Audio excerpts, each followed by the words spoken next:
Hello നമസ്കാരം, എല്ലാവർക്കും നമ്മുടെ ചാനലിലേക്ക് സ്വാഗതം. ഇന്ന് ഞാൻ ഉണ്ടാക്കാൻ പോകുന്ന കർണാടകയിൽ ഉണ്ടാക്കുന്ന ഒരു ഡിഷാണ് വാങ്കിഭാത്ത് എന്ന് പറയും. ഇതൊരു റൈസ് ഭാത്താണ്. ഇത് പച്ച വഴുതിരിങ്ങ കൊണ്ടാണ് ഉണ്ടാക്കുന്നത്. ഒരു 4-5 പച്ച വഴുതിരിങ്ങ, എരിവിന് ആവശ്യത്തിനുള്ള പച്ചമുളക്, പിന്നെ ഉള്ളി എന്ന് പറഞ്ഞാൽ ചെറിയ ഉള്ളിയൊന്നുമല്ല, സവോള എന്ന് പറയുന്ന സാധനം അതെടുക്കുക. സവോള നന്നായിട്ട് വഴറ്റുക, അതിൽ വഴുതിരിങ്ങയും പച്ചമുളകും ഇട്ടിട്ട് വഴറ്റുക.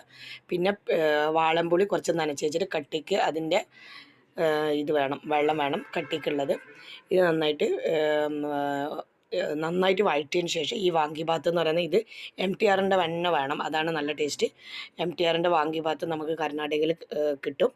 അതിടുക, നന്നായിട്ട് വഴറ്റുക. ആവശ്യമാണെങ്കിൽ മാത്രം കുറച്ച് മുളക് പൊടി ഇടാം. പിന്നെ നന്നായി വഴണ്ട് വന്നതിന് ശേഷം ഇതുപോലെ പുളിവെള്ളം ഉണ്ടാക്കി വെച്ചിട്ട് അത് കുറച്ച് ഒഴിച്ചു കൊടുക്കുക.